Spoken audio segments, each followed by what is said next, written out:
I use the Milwaukee rear-handled circ saw to cut everything that I frame with. I really like it. It's more powerful than a corded saw. It's a more powerful tool.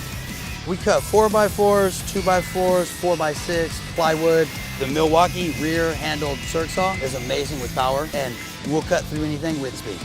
No slowing down of the saw. Especially on ripping engineered lumber, it goes right through it. It doesn't bog down. Just cutting through, faster the better. I think we get the job done faster because of it. With the Milwaukee 12.0 battery, it lasts me hours throughout the day. We cut a lot. We do get about 500 to 600 cuts per battery charge. The battery will work on all the tools. It's super convenient. I rarely have to change that battery. Somebody's already dropped your circ saw. It was about 15 feet, it took a fall, and it's still working fine. It is durable. Definitely holds up. The hook's amazing. You can just hook it on anything right next to you.